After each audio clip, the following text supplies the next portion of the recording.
యేసు వారికిద్దరం తిరిగి ఉపమాన రీతిగా ఇట్లనెను. పరలోక రాజ్యము తన కుమారునికి పెండ్లి విందు చేసిన ఒక రాజుని పోలి ఉన్నది. పరలోకం గురించి ఇక్కడ ఒక పోలికగా మన పద్మ గారు 20, 21, 22 అధ్యాయాలు చదవమని పెట్టారు. రేపు ఏమన్నా దేని చిత్తమైతే క్వశ్చన్ పేపర్ ఇవ్వచ్చు. సో మనం 22 అధ్యాయం చూడాల్సిన వారం ఉన్నాం కాబట్టి మొట్టమొదటి నుంచి చూద్దాం. 22వ అధ్యాయం.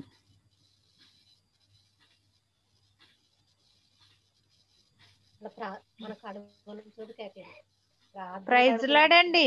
ప్రైజ్ లాడమ్మా విజయ్ కుమార్. అందరికి ప్రైజ్ ద లార్డ్.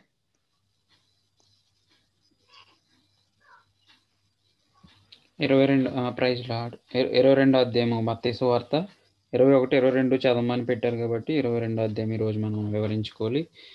పరలోక రాజ్యం గురించి ఇక్కడ ఒక ఉపమానం. ఉపమానం అంటే మనం ఇంతకు ముందు విన్నాం. ఎవరు చెప్తారు ఉపమానం అంటేని? ఉపమానం అంటే ఏమిటి? ఎవరు చెప్తారు? నలుగురికి తెలీదా ఉపమానం అంటే ఏంటి? 22వ అధ్యాయము ఒక సంబంధమైన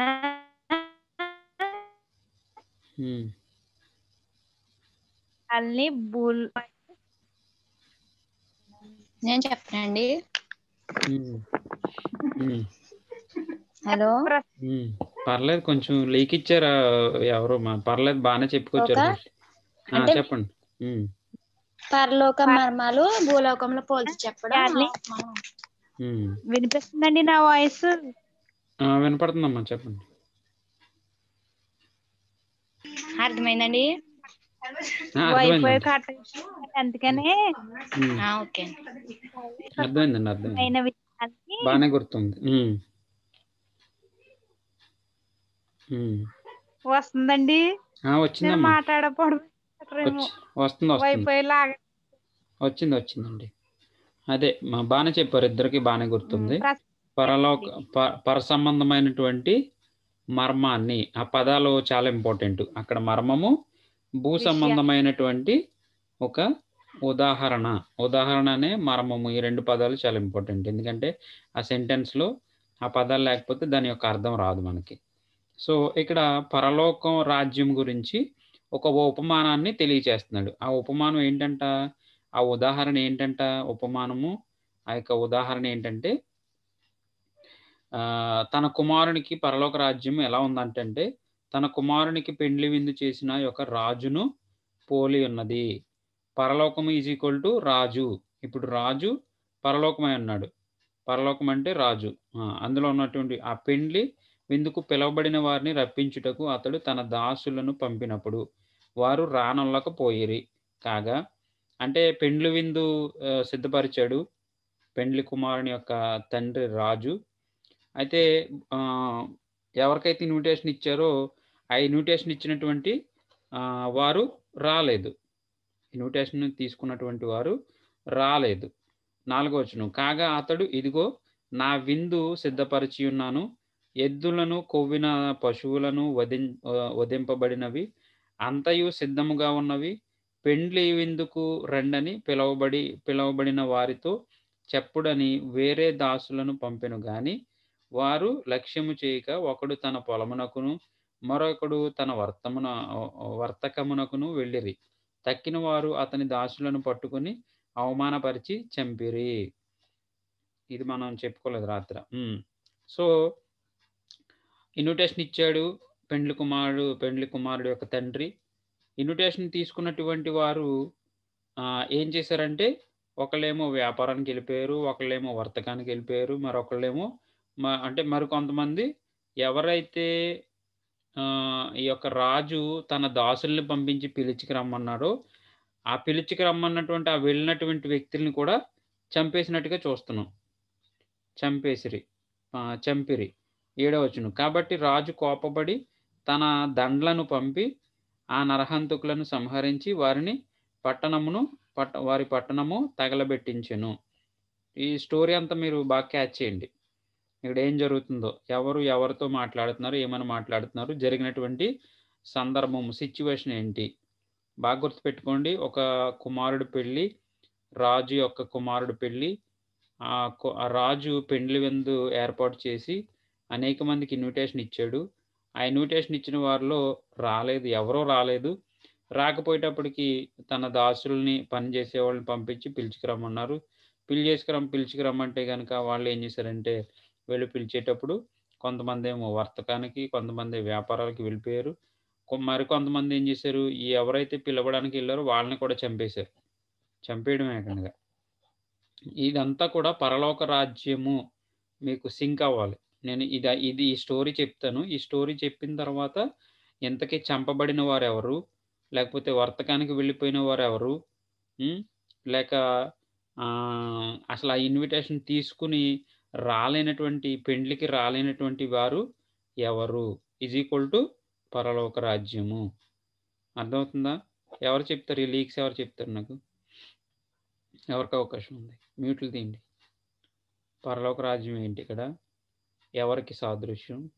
ఎవరు చంపబడిన వారెవరు? చంపిన వారెవరు? మ్యూట్లు తీయండి. ఉన్నారమ్మా? చంపబడిన వారెవరు? చంపిన వారెవరు? నా మాటలు అర్థమవుతున్నాయి మీకు? నేనేదో చెప్పుకెళ్ళిపోతున్నానా? సరే, మీరు తీస్తే ఆన్సర్ చెప్పాలి. ఏంటంటే నేను వినలేదండి, ఒకసారి చెప్పండి. నేను ఒక స్టోరీ చెప్పాను ఇక్కడ. అదేంటంటే చెప్పండి. ఇక్కడ పరలోక రాజ్యం గురించి ఒక ఉపమానం చెప్తున్నారు యేసుక్రీస్తు గారు. అదేంటంటే, ఒక రాజు ఉన్నాడు, రాజు కుమారుడు పెళ్ళి. ఆ పెండ్లికి అనేక మందికి ఇన్విటేషన్ ఇచ్చాడు రాజు, కొడుకు పెళ్ళికి రమ్మని. అయితే ఇన్విటేషన్ తీసుకున్న వాళ్ళు ఎవరు పెళ్ళికి రాలేదు కదా అని తన దాసుల్ని రాజు తన దగ్గర పనిచేసే వాళ్ళని పంపించి వెళ్ళి వాళ్ళని పిలుచుకురా అన్నాడు. వెళ్ళి పిలుచుకురా అమ్మన్నప్పటికీ కొంతమంది ఏమో వ్యాపారానికి వెళ్ళిపోయారు, కొంతమంది పొలాల పనుల్లోకి వెళ్ళిపోయారు, కొంతమంది ఏం చేశారంటే ఎవరైతే పిలుచుకురావడానికి వెళ్ళారో ఆ దాసుల్ని పట్టుకుని చంపేశారు.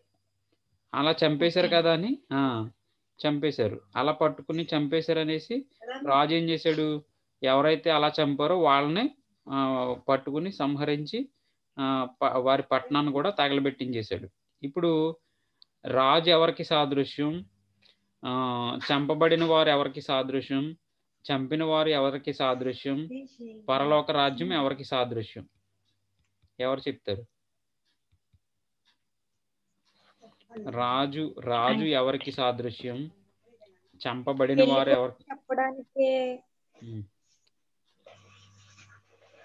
ఎవరికి సాదృశ్యం?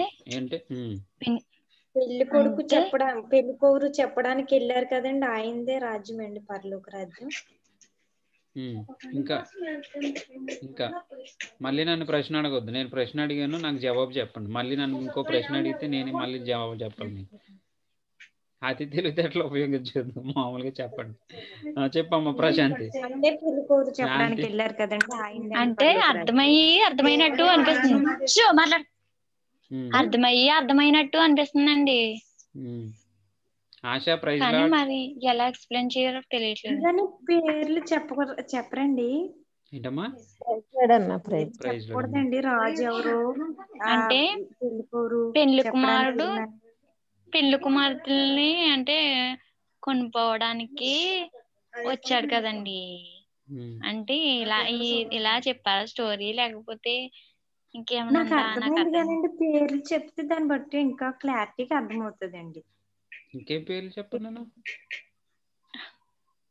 రాణి గారు, విజయ్ కుమారి, మరలా చెప్తున్నాను స్టోరీ వినండి. ఇది పరలోక సంబంధమైనటువంటి మర్మము, జ్ఞాపకం పెట్టుకోండి. పరలోక సంబంధం. రాణి గారు, ఆశాజ్యోతి, విజయ్ కుమార్ అందరూ వినండి. ప్రశాంతి గారు, ఇది పరలోక సంబంధమైనటువంటి మర్మము. ఇది ఉపమాన రీతిలో భూ సంబంధమైనటువంటి ఒక స్టోరీతో కంపేర్ చేసి చెప్తున్నారు. సో నేను ఆ స్టోరీ ఏంటనేది మీకు నేను చెప్తాను, వినండి, బాగా వినండి. మనం ఎక్కడికో పరిగెట్టుకెళ్ళొద్దు, ఏదో ఒక విషయాన్ని నేర్చుకోవాలి మనం. ఒకటి, ఇక్కడ పరలోక రాజ్యము అని కామా పెట్టి తన కుమారుని పెండ్లి విందు చేసిన యొక్క రాజును పోలి ఉంది. నేను ఇంకా వివరంగా చెప్తున్నాను. పరలోక రాజ్యం ఎవరిని పోలి ఉందంట? రాజును పోలి ఉంది.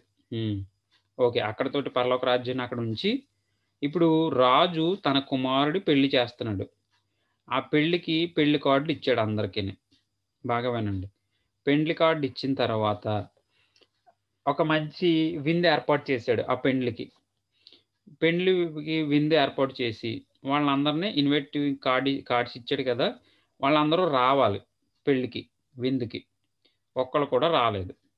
సర్లే, ఎవరు రాలేదు కదా అనేసి తన దగ్గర అనేక మంది దాసులు ఉన్నారు కాబట్టి, పనిచేసేవాళ్ళు ఉంటారు కాబట్టి, ఒరే మీరు వెళ్ళి పిలిచికరండిరా, మనం ఎవరికైతే కార్డులు ఇచ్చామో అనేసి వాళ్ళని పంపారు.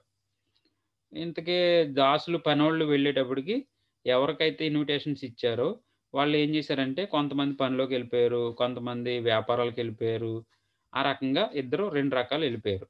ఇంకా మూడో రకం ఏం చేశారంటే, ఈ రాజు ఎవరినైతే తీసుకురమ్మని పంపించాడో దాసులు పనివాళ్ళు, వాళ్ళని పట్టుకుని చంపారు.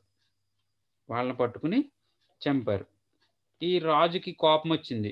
అదేంటది, నేను పంపించినటువంటి పనుల్ని ఎందుకు చంపాలి మీరు అనేసి కోప్పడి మొత్తం ఆ పట్టణాన్ని, ఎవరైతే చంపారో వాళ్ళని పట్టుకుని బాగా శిక్షించి ఆ పట్టణాన్ని కాల్చివేసెను, తగలబెట్టెను. 7వ వచనంలో ఉంది. సో ఇప్పుడు ప్రశ్నలు పర్వం. నేను ప్రశ్నలు అడుగుతాను, మ్యూట్లు తీయండి. ప్రశ్నలు. స్టోరీ చెప్పాను కదా మీకు. ఇప్పుడు ఎవరు చంపబడిన వారు ఎవరికి సాదృశ్యం? లేకపోతే రాజు యొక్క దాసులు ఎవరికి సాదృశ్యం? ఒకటి. ఆ చంపినటువంటి వారు ఎవరు? చంపబడినటువంటి వారు ఎవరికి సాదృశ్యం? అమ్మా, తర్వాత ఇన్విటేషను అంటే ఆహ్వానం పొందుకున్న వారు ఎవరు? పెళ్లికి ఎందుకు వారు రాలేదు? చాలా ఈజీ స్టోరీ ఇది, చాలా ఈజీ స్టోరీ. నేను ఇంత అలా అడగను మిమ్మల్ని. ఒకవేళ కష్టమైందైతే నేను అసలు అడగను. నేను ఈజీ ఎందుకు అడుగుతున్నానంటే, ఇలాంటి ఈజీది కూడా చెప్పకపోతే, ఇలాంటి ఈజీ స్టోరీ కూడా మీరు మీ మైండ్స్లోకి రాకపోతే చాలా కష్టం అనమాట. నేను రిపీట్ చేసి ఎందుకు అడుగుతున్నానంటే, మీ మైండ్స్ ఎంతవరకు పనిచేస్తున్నాయి వాక్యం మీద. నేను ఎప్పుడు సింపుల్ స్టోరీ అడుగుతాను, లోతని అయితే నేను అడిగి మిమ్మల్ని ఇబ్బంది పెట్టను. చెప్పండి, చెప్పాలి, తొందరగా చెప్పాలి. మ్యూట్లు తీయండి.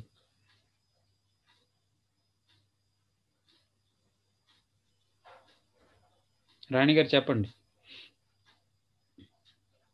రాజు ఎవరికి సాదృశ్యం? నాకు కాన్సన్ట్రేషన్ అక్కడెక్కడ లేదండి అసలు. మీకు ఇంకా బర్త్డే సెలబ్రేషన్లు ఉన్నారు మీరు. ఓకే, మిమ్మల్ని ఈ రోజు మేము చాలా థ్యాంక్స్ అండి. చెప్పండి. కన్సర్న్ చేస్తున్నాము, ఎందుకంటే సంతోషంలో ఉన్నారు మీరు. ఇంకా మిగిలిన వాళ్ళు కిరణ్ రాణి గారు చెప్పండి. రాజు ఎవరికి సాదృశ్యము? పెండ్లి కుమారుడు ఎవరికి సాదృశ్యం? అమ్మా, రాజు అంటే పరలోక రాజ్యానికి సాదృశ్యం అని చెప్పేశారు. పెండ్లి కుమారుడు అంటే యేసుక్రీస్తు గారు. పరలోకం రావడానికి సిద్ధపాటు చేసినా గానీ మనం వెళ్ళలేని స్థితిలో ఉన్నామని దానికి సాదృశ్యం అని నేను అనుకుంటున్నాను. మరి ఎంత నిజమో ఎంత కరెక్టో నాకు తెలియదు. ఇంకా ఎవరు చంపబడిన వారు ఎవరు? చంపిన వారు ఎవరు? చంపబడిన వారు ఎవరు? చంపిన వారు ఎవరు? సరే, నేను చెప్పేస్తాను. ఇంకెంత సమయం ఇచ్చాను కాబట్టి. సరే, రాణి గారు కొంతవరకు బాగానే చెప్పారు. వెరీ గుడ్ అమ్మా. అయితే రాజు దేవునికి సాదృశ్యం, రాజకుమారుడు యేసుక్రీస్తు వారికి సాదృశ్యం. పెండ్లి లేక ఆ యొక్క పెండ్లి విందు పరలోక రాజ్యము, లేకపోతే పరలోక రాజ్యంలో జరిగేటువంటి, లేకపోతే మన ఆత్మలు చేరేటువంటి ఒక విందుకి, లేకపోతే పరలోక సంబంధమైనటువంటి సాదృశ్యం. చంపబడిన వారు ఎవరంటే, వెళ్ళి వర్తమానాన్ని ఇప్పుడు రాజు వర్తమానాన్ని తీసుకెళ్లారు. ఎవరు? ఇప్పుడు యేసుక్రీస్తు శిష్యులు. అంటే వాక్యాన్ని ప్రకటించేవారు. వాక్యాన్ని ప్రకటించేవారు. ప్రకటించేవారు వాక్యాన్ని ప్రకటించారు. కానీ అంగీకరించేవారు అంగీకరించలేదు. ఆహ్వానాన్ని తిరస్కరించారు. అది ఎవరు? లోక సంబంధులు, లేకపోతే దేవునికి వ్యతిరేకులు, లేకపోతే వాక్యం వారికి వెళ్ళినా గాని వారు స్వీకరించినటువంటి మనుషులుగా వారు ఉన్నారు. కాబట్టి ఇలా అన్నమాట. అంటే ఇదంతా స్టోరీ అంతా కూడా ఇప్పుడు యేసుక్రీస్తు వారు భూమి మీదకొచ్చారు. ఆయన్ను అంగీకరించలేదు. ఆయన్ను తిరస్కరించారు. ఎందుకంటే యేసుక్రీస్తు వారే ఆ యొక్క పెండ్లి విందుకు వారు ఆహ్వానించబడ్డారు. కానీ వారు రాలేదు. ఇగ్నోర్ చేశారు. యేసుక్రీస్తు వారు శిష్యులను తయారు చేసి వాక్యాన్ని ప్రకటించమన్నారు. ఆ శిష్యుల్నే చంపడం జరిగింది. చూస్తున్నారా ఎంత కంపారిజను? ఇదే పరలోక మర్మము భూ సంబంధమైనటువంటి ఒక ఉదాహరణ. భూ సంబంధమైన ఉదాహరణ ఏంటి ఇక్కడ? రాజు, పెళ్లి, వివాహము, కార్డులు, ఇన్విటేషన్లు ఇవన్నీ మనకు తెలిసినటువంటి ఉదాహరణలు. పర సంబంధమైనది ఏంటి? పరలోకము, వాక్యం ప్రకటించడము, యేసుక్రీస్తు వారు భూమి మీదకి రావడము, లేకపోతే యేసుక్రీస్తు వారు శిష్యుల్ని తయారు చేసి వారిని వాక్యం ప్రకటించమని పంపడము, వారు వెళ్ళిన తర్వాత వారిని అనేక మంది అన్యులు యేసుక్రీస్తుని చంపడం, యేసుక్రీస్తు శిష్యుల్ని చంపడం, ఇలాంటి విషయాలన్నీ కూడా పర సంబంధమైనవి. ఈ పర సంబంధమైన మర్మాన్ని భూ సంబంధమైనటువంటి ఉదాహరణతో ఇక్కడ చెప్పబడింది. ఇదే ఉపమాన రీతిగా అని మనం అర్థం చేసుకోవాలి. 8వ వచనం. Very good. ఏమైనా ఆలోచించారు, చెప్పడానికి ప్రయత్నం చేశారు. Very good. 8వ వచనం. అప్పుడు అతడు పెండ్లి విందు సిద్ధంగా ఉన్నది గాని పిలవబడిన వారు పాత్రులు కారు గనుక రాజమార్గములకు పోయి మీకు కనబడి వారిని అందరినీ పెండ్లి విందుకు పిలువుడని తన దాసులతో చెప్పెను. ఇప్పుడు 8వ వచనంలో ఉన్నటువంటి మాటలు ఏంటంటే గనక పిలవబడిన వారు మొట్టమొదటిగా ఎవరంటే ఇశ్రాయేలీలు. యేసుక్రీస్తు వారు మొట్టమొదట ఎక్కడికి వచ్చారు? ఇజ్రాయెల్ దేశంలో వచ్చారు. ఇశ్రాయేలీల కొరకే వచ్చారు. కానీ యేసుక్రీస్తు వారు వచ్చి ప్రకటించినప్పుడు వాళ్ళు అంగీకరించలేదు. వారికి ఇన్విటేషన్ ఉంది ఫస్ట్. అయితే వాళ్ళు అంగీకరించలేదు. కాబట్టి ఇప్పుడు ఏం చేస్తున్నారు? ఇన్విటేషన్ ఇచ్చిన వాళ్ళు రాలేదు కాబట్టి మీరు అదిగో ఇలా రాజమార్గాల్లోకి వెళ్ళి మీరు ఏం చేస్తారంటే మీకు కనబడిన వాళ్ళంతా కూడా మీరు పిలుచుకురండి అని మా రాజు పంపించాడు. ఇప్పుడు రాజమార్గంలో కనబడిన వారందరం ఎవరంటే గనక నీవు, నేను, మనం అంతా కూడా. మనం ఇశ్రాయేలీయులం కాదు.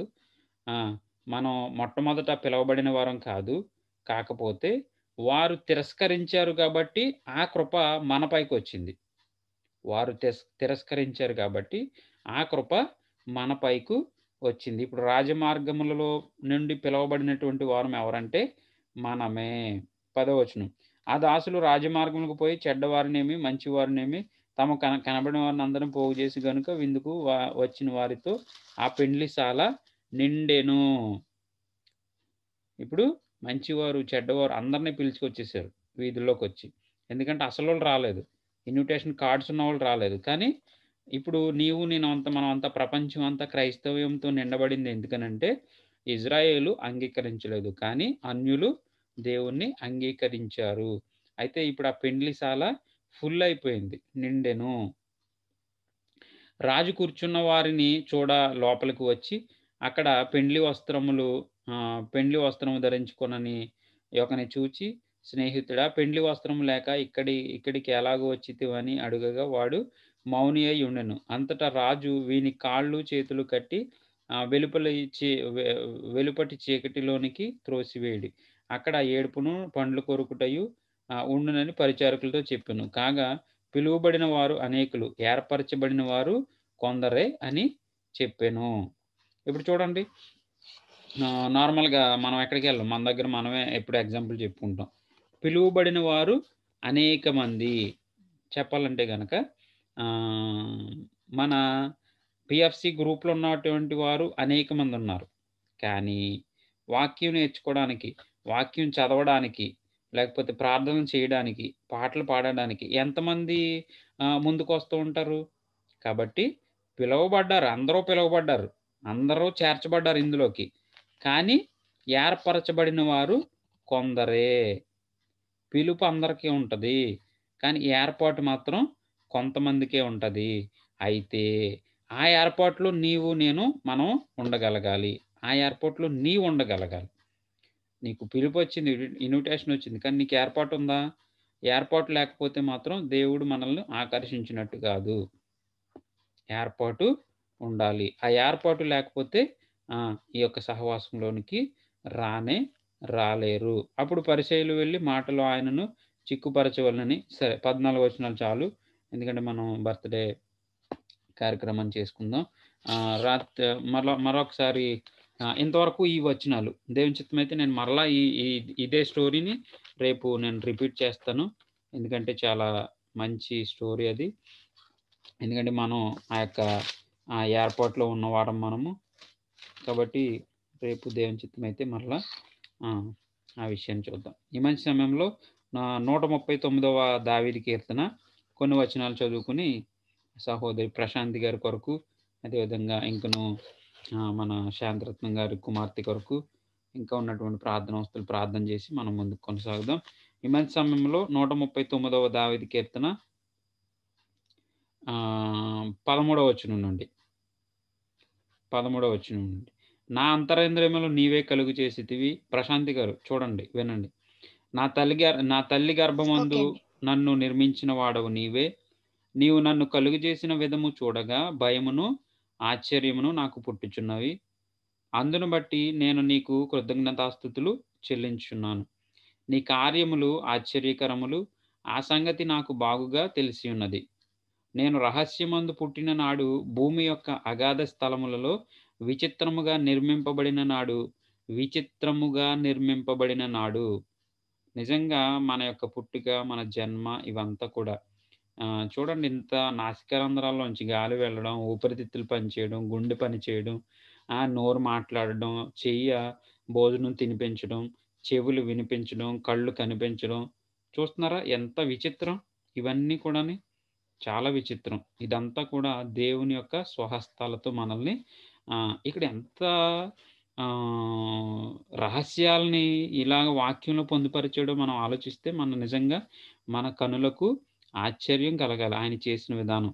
ఇప్పుడు చూడండి, ఇక్కడ 15వ వచనం, నేను రహస్యమందు పుట్టిన నాడు భూమి యొక్క అగాధ స్థలములలో, అంటే తల్లి యొక్క ఆ యొక్క పిండములో లేకపోతే గర్భములో, గర్భసంచి అగాధ స్థలం. అది ఎక్కడో రహస్య ప్రాంతంలో మనం చేయబడ్డాము.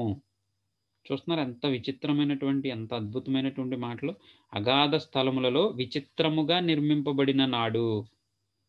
యాక్చువల్లీ పుట్టినరోజు మనం డెలివరీ అయిపోయిన తర్వాత నుంచి లెక్క పెడతాం.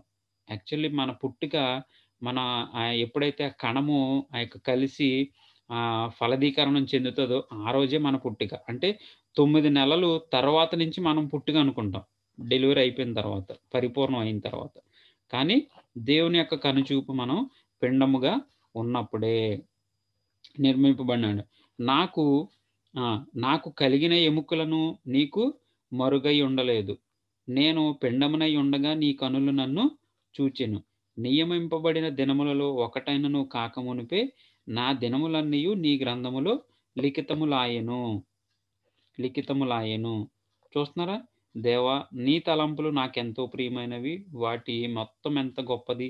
ఇలా చూస్తే గనక ఇది మన యొక్క జన్మ గురించి, దేవుడు మనల్ని చేసినటువంటి విధానం గురించి, ఇవన్నీ విషయాలు కూడా మనకి ఈ యొక్క 13వ వచనం నుండి ఇంచుమించు 16వ వచనాల వరకు మనకి చక్కనైన రీతిలో ఎంతో లోతైనటువంటి అర్థాలను ఇచ్చేటువంటి మాటలుగా అవి మనకు కనిపిస్తున్నాయి. ఈ 13 చూస్తే గనక, నా అంతరంద్రియములను నీవే కలుగు చేసితివి. నా తల్లి గర్భమందు నన్ను నిర్మించిన వాడవు నీవే. ఇప్పుడు ఈ రోజున మనకున్నటువంటి పరిస్థితులు కానీ, మనకున్నటువంటి క్షేమం కానీ, మనకున్నటువంటి డబ్బు కానీ, మనకున్నటువంటి సుఖ సంతోషాలు కానీ, వీటన్నిటినీ మనము ఒకవేళ లేదు ఇది మన సొంత జ్ఞానము, లేకపోతే అందరూ పుట్టారు, మనము పుట్టాము, మనం ఇట్లా నడుచుకుంటున్నాము అని అనుకోవడం ఎప్పుడూ కరెక్ట్ కాదు. తప్పకుండా మనల్ని ఇంతలాగా ఒక ప్రత్యేకమైన రీతిలో నిర్మించినటువంటి దేవుడిని మనం స్తుతించబద్దులమై ఉన్నాము. ఆరాధించబద్దులమై ఉన్నాం. కాబట్టి ఎప్పుడు ఎల్లప్పుడూ ఉదయం, సాయంకాలం, మధ్యాహ్నం దేవా నీవు నాకిచ్చిన ఆరోగ్యాన్ని బట్టి మీకు వందనాలు. నూతన సంవత్సరాలను బట్టి వందనాలు.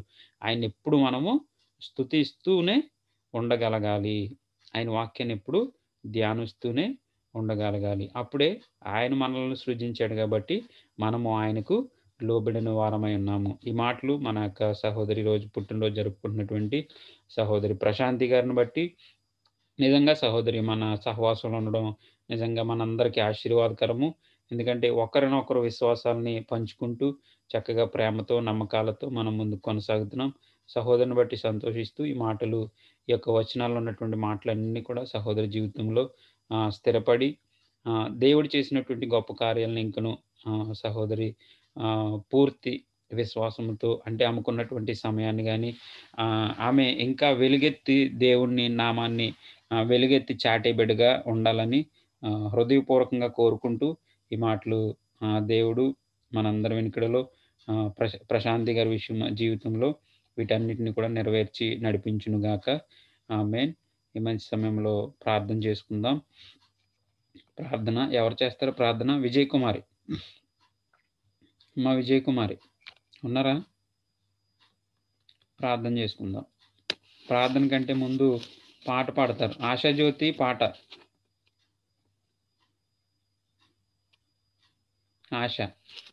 ఆశాజ్యోతి హ్యాపీ బర్త్డే సాంగ్ పాడండి ప్రశాంతి గారి గురించి. అవకాశం ఉందా? ముస్లాం పక్కన ఉన్నాడా? నేనే పాడతాను. కదా. రాణి గారు పాడతారు. పాడతానండి కానీ హ్యాపీ బర్త్డే సాంగ్ రాదండి నాకు. నేను మీకు సహాయపడతాను, మీరు స్టార్ట్ చేయండి. హ్యాపీ బర్త్డే ఏంటమ్మా? హ్యాపీ బర్త్డే పాట నేర్చుకోవాలండి అందరము. నేర్చుకోవాలా? తప్పకుండా. Happy birthday to you, happy birthday to you, happy birthday to you dear Prashanti, happy birthday to you, many long life to you, many long life to you, many long life to you dear Prashanti, many long life to you. దేవుని నామానికి ఒక పాటను ప్రశాంతి గారికి dedicate చేస్తూ, నేను ఎంతకంటే ఉన్న వాళ్ళకి అవకాశం ఇవ్వాలని చూస్తాను. పాపం మరి మన వాళ్ళకి ఎవరికి అవకాశం లేవు కాబట్టి అన్ని కార్యక్రమాలు నేనే చేస్తున్నాను. ప్రార్థన చేసుకుందాం. మంచి సమయంలో ప్రార్థన చేసుకుందాం అనే విషయాన్ని బట్టి. దేవుడు తప్పగా మిమ్మల్ని రాబోయే సంవత్సరం అధికమైన మేలులతోనూ జీవించే సంవత్సరంలో దేవుడు అధికంగా చేయనట్లుగా మనం ప్రార్థనలో కొనసాగాం. మహాపరిశుద్ధుడు, మహాగణుడు, మా ప్రియ పరలోక తండ్రి, మీ పరిశుద్ధమైన ఘనమైన దీవించిన నామమును వందనాలు, స్తోత్రాలు ప్రభువా. మీ కృపను బట్టి, మీ కాపుదలను బట్టి, మీరు ఇచ్చినటువంటి ధన్యతను బట్టి నాయన, ఓ నాయన గొప్ప కార్యములు చేసేవాడుగా ఉన్నావు ప్రభువా. మీకు స్తోత్రం తండ్రి, మీకు వందనాలు. ఉదయకాల సంబంధించి మమ్మల్ని ఎంతగానో కాచి కాపాడి భద్రపరిచి క్షేమాన్ని అనుగ్రహించినైనా మరొక నాయన మంచి రాత్రికాల సమయంలో, సాయంకాల సమయం ప్రభువా, ఓ మీ సన్నిధిలో మేమంతా ఏకముగా కూడినైనా ఎంతవరకు నైనా ప్రభువానైనా చక్కగా వర్తమానాన్ని, ఓ పరలోక రాజ్యాన్ని ప్రభువానైనా వినడానికి నైనా మీ సహాయం అనుగ్రహించారు నాయన ప్రభువా. మీకు స్తోత్రం తండ్రి. విన్న వాక్యం నైనా మేము విడిచిపెట్టకుండా మా హృదయాల పట్ల, మా హృదయాల్లో దాన్ని నాయన భద్రపరచుకోవడానికి మీ సహాయం దయచేయండి నాయన. గొప్ప కార్యం చేసి నడిపించిన రాజా మీకు వందనాలు. ఇగో నాయన ఈరోజు ప్రత్యేకమైన రీతిలో తండ్రి నాయన మీ సన్నిధిలో పెడుతున్నాం ప్రభువా. సహోదరి ప్రశాంతి గారు మరొక నూతన సంవత్సరంలోకి నాయన అడుగు పెట్టడానికి సహాయం దయచేశారు. గతించిన సంవత్సరాలు ప్రభువా మంచి ఆరోగ్యము, క్షేమము, ఓ మీరే అనుగ్రహించి నడిపించారు. అనేక ఇబ్బందులు, ఇరుకులు నాయన, కష్ట నష్టాల్లో నుంచి ప్రభువా, దుఃఖ పరిస్థితుల్లో నుంచి తప్పించి నాయన, ఎంతో క్షేమాన్యంలోకి నాయన మీరు నడిపించారు. అందుని బట్టి మీకు స్తోత్రం ప్రభువా. అవును ప్రభువా, నీ యందు భయభక్తులు కలిగిన బిడ్డలు ఈ విధంగా ఆశీర్వదించబడుదురు అని నీ వాక్యాన్ని ప్రభువా నాయన బిడ్డ పట్ల మీరు నెరవేరుస్తున్న విధానం బట్టి మీకు వందనాలు తండ్రి. తప్పక సహాయం దయచేయండి నాయన. బిడ్డకి ఇచ్చినటువంటి మంచి ఆలోచన, మంచి జ్ఞానము, మంచి తెలివితేటలను బట్టి ప్రార్థన చేస్తున్నాను రాజా. మీకు వందనాలు. గొప్ప కార్యం చేయని రాజా, మీకు స్తోత్రమైన గొప్ప కార్యం చేయని ప్రభువా. ఇగో రాబోయే సంవత్సరంనైనా తప్పకనైనా నూతనమైనటువంటి మేలులతో, నూతనమైనటువంటి ఆశీర్వాదాలతో మీరు నడిపించమని ప్రార్థన చేస్తున్నాను ప్రభువా. మీకు వందనాలు తండ్రి. గొప్ప కార్యమును చేయండి నైనా. ఇచ్చినటువంటి భర్త బిడ్డలను మీరు దీవించండి, ఆశీర్వదించండి. సంపూర్ణ కుటుంబానికి ప్రభువా బిడ్డనైనా వెలుగుగా ఉండడానికి సహాయం దయచేయండి. తల్లిదండ్రులు బట్టి ప్రార్థన చేస్తున్నాను ప్రభు. అత్తమామల కుటుంబాలు మీరు దీవించండి, ఆశీర్వదించండి అయినా. గల్ఫ్ దేశంలో ఉండి చూడగా తండ్రి, మీ కాపుదలు అనుగ్రహించి బిడ్డ పట్ల, బిడ్డ చుట్టూ మీ దేవతలు కావాలంచమని ప్రార్థన చేస్తున్నాను రాజా. ఇగోనైనా సహవాసంలో ఎంతో ఉత్సాహంగా ముందుకు కొనసాగుచుండగా తండ్రి, ఇంకనూ బిడ్డకు మంచి జ్ఞానంలో, మంచి ఆలోచనలు మీరు నడిపించండి తండ్రి. సంపూర్ణ సమయాన్ని గడిపి ప్రభువా అనేక మందిని నైనా నీ సన్నిధిలోకి నడిపించే బిడ్డగా ఉంచమని ప్రార్థన చేస్తున్నాను ప్రభువా. ఇంకనూ సహాయం దయచేయండి బిడ్డను మీ పాదాల చెందికి అప్పగించుకుంటున్నాం. ఈ సమయంలో విజయ్ కుమార్ని బట్టి, శాంతిని బట్టి నైనా, రాణి గారిని బట్టి నైనా, ఆశాజ్యోతిని బట్టి, నన్ను బట్టి ప్రార్థన చేస్తున్నాం ప్రభువా. అదే మమ్మల్ని దీవించిన, ఆశీర్వదించండి. నీ వాక్యం పట్ల ఆసక్తి కలిగి మేము ఉండి చూడగా గొప్ప కార్యం చేసి నడిపించమని ప్రార్థన చేస్తున్నాను. ఇదిగో ప్రార్థన చేస్తున్నాను ప్రభువా. మీకు వందనాలు. రత్న కుమారి నైనా రేపటి దినమందు మెడికల్కి వెళ్ళి చూడగా తండ్రి నైనా, మీ కాపుదల మీ సహాయం అనుగ్రహించండి ప్రభువా. మీకు స్తోత్రనైనా. తప్పక మంచి రిపోర్ట్స్ అనుగ్రహించమని ప్రార్థన చేస్తున్నాను. ఇక ప్రార్థన చేస్తున్నాను ప్రభువా. మీకు వందనాలు. శాంతరత్నం గారి కుమార్తె పిప్పనుతో నేను బాధపడుచుండగా తండ్రి, మీరే కార్యం చేయండి ప్రభువా. బిడ్డకునైనా ఈ రాత్రికాల సమయంలో స్వస్థత దయచేసినైనా, ఇగో క్రిస్మస్ సమయంలో ప్రభువా బిడ్డ అనేకమైనటువంటి కార్యాలైనా నైనా, సంఘ కార్యక్రమాలనైనా మిస్ అవుతుండగా తండ్రి మీకు వందనాలు. బిడ్డకు మంచి ఆరోగ్యం దయచేయండి, మంచి ట్రీట్మెంట్ అనుగ్రహించిన ప్రభువా. మీకు స్తోత్రం తండ్రి. మీకు ఆప్తలు అనుగ్రహించమని ప్రార్థన చేస్తున్నాను ప్రభువా. నీకు మేమంతానైనా మీ సన్నిధిలో ఎదగడానికి సహాయం దయచేయండి ప్రభువా. ఇగో సత్యవతం గారిని బట్టి ప్రార్థన చేస్తున్నాం. వీడికి మంచి ఆరోగ్యం, క్షేమం దయచేయండి ప్రభువా. మీకు స్తోత్రం తండ్రి. ఈ రోజునైనా ప్రార్థన వస్తువులోనైనా గ్రూప్లో ప్రభువా అనేక ప్రార్థన వస్తువులు ఉన్నాయి ప్రభువా. ఒక్క చంటి పాప తండ్రి ఈరోజు పుట్టినరోజు జరుపుకుంది. అదేవిధంగా ప్రభువా ఆ బిడ్డనైనా ప్రభువా మీకు స్తోత్రం. అనారోగ్యంగా బాధపడుతుందని విన్నాం ప్రభువా. మీకు వందనాలు. తప్పకనైనా మీరే గొప్ప కార్యములు చేసినైనా మీరు నడిపించమని ప్రార్థన చేస్తున్నాను రాజా. మీకు వందనాలు. పాపని మీరు దీవించండి, ఆశీర్వదించండి అయినా. ఇంకను ప్రార్థన వస్తువులైనా సూర్యవతి గారిని బట్టి ప్రార్థన చేస్తున్నాం ప్రభువా. బీపీ డౌన్ అవ్వకుండా, ప్లేట్లెట్స్ డౌన్ అవ్వకుండా సహాయం ఇచ్చిన తండ్రి మీకు వందనాలు. తప్పకనైనా మేము చేస్తున్న ప్రతి ప్రార్థన మీ నామానికి మహిమకరంగా ప్రభువా అనేక మంది బిడ్డలకు నైనా ఆశీర్వాదకరంగా మీరు ఉంచమని ప్రార్థన చేస్తున్నాను రాజా. నైనా మా ప్రార్థనలకు మీరే ప్రతిఫలం దయచేయమని ప్రార్థన చేస్తున్నాను రాజా. మీకు స్తోత్రం నైనా. ఇంకా బిడ్డలందరూ మీరు దీవించండి. ఏమైతే అవసరం మర్చిపోయినాం ప్రతి అవసరం మీరు దీవెనైనా మీరే జ్ఞాపకం చేసుకోమని ప్రార్థన చేస్తున్నాం. ఈ కిరణ్ గారిని బట్టి ప్రార్థన చేస్తున్నాం తండ్రి. సహోదరులు మీరు దీవించండి, ఆశీర్వదించండి. ఆశయ గారినైనా, ఆశనైనా చెప్పినట్టు సాక్ష్యాన్ని బట్టి కిరణ్ గారిని మీరు దీవించండి అయినా, సంపూర్ణమైన ఆరోగ్యంలోకి నడిపించమని ప్రార్థన చేస్తూ ఇంకనూ నైనా మా దైవజనులు మీరు మీ పాదాల చెంతకు అప్పగించుకుంటున్నాం ప్రభావ. మీకు వందనాలు.